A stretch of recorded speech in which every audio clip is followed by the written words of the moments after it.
নমস্কার, আপনারা দেখছেন তুহিনার হেলদি রান্না।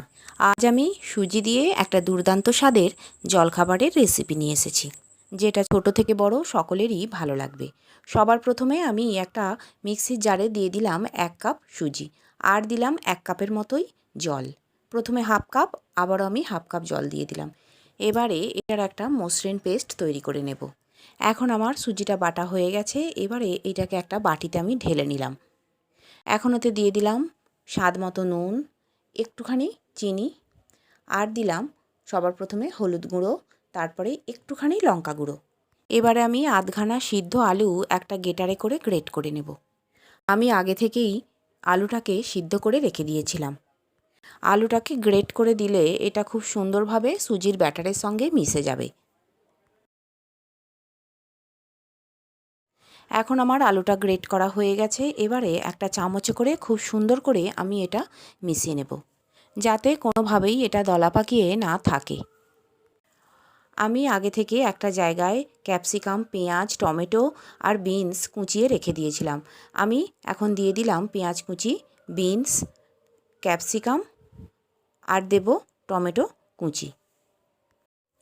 এই সবজিগুলো আমি সুজির ব্যাটারে দিয়ে দেওয়ার পর দিয়ে দিলাম একটুখানি লঙ্কা কুচি। লঙ্কাটা আমি খুব বেশি দিইনি, অল্প করেই দিয়েছিলাম। এবারে সুজির সঙ্গে ভালো করে আমি মিশিয়ে নেব।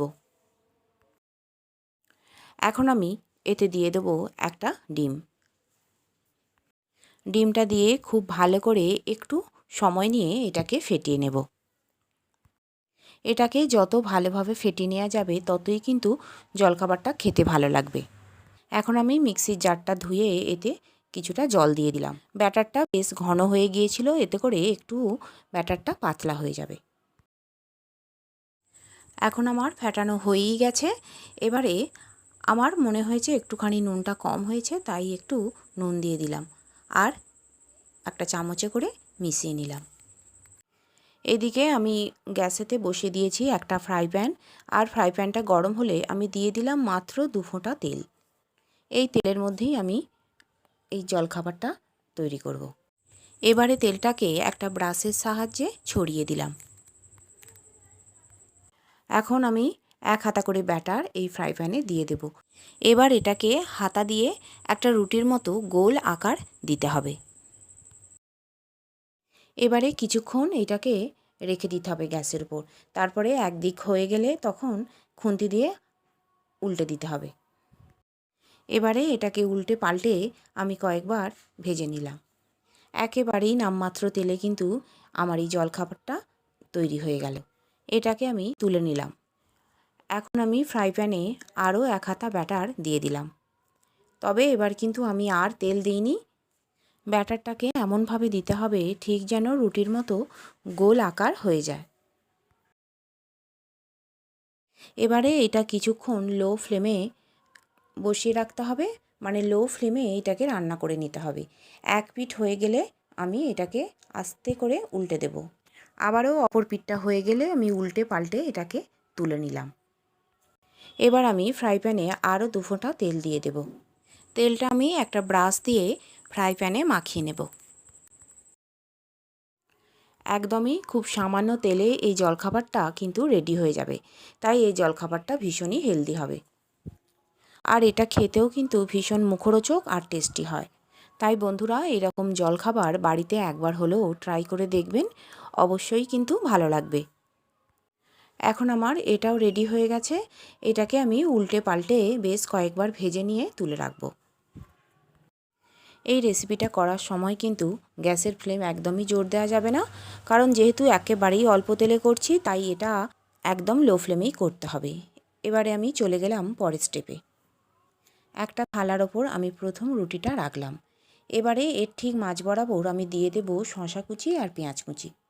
এইগুলো ছাড়াও গাজর, ধনেপাতা, লঙ্কা কুচি বা আরও অনেক কিছু সবজি এখানে দেয়া যায়। এইগুলোকে আমি মাঝ বরাবর দিয়ে দিলাম। এর ওপরেই আমি দিয়ে দেব টমেটো সস।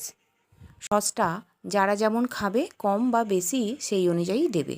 এবারে আমি রুটিটাকে দুদিক থেকে ফোল্ড করে দিলাম, ঠিক এগ রোল যেমন করা হয় ঠিক সেই রকম। এখন আমার প্রথম রোলটা একদম রেডি হয়ে গেল। এটাকে আমি একটা প্লেটের ওপর রেখে দিলাম। এবারে আমি দ্বিতীয় রুটিটাও থালার উপরে রেখে দিলাম, আর এর ঠিক মাঝ বরাবর আমি দিয়ে দিলাম শসা আর পেঁয়াজ কুচি। এইগুলো খুব সুন্দর করে মাঝ বরাবর দিয়ে এর উপরে দিয়ে দেব টমেটো সস। এখন আমি দুদিক থেকে এটাকে ফোল্ড করে দেব। বেশ সুন্দর করে এটাকে মুড়ে আমি রেখে দিলাম।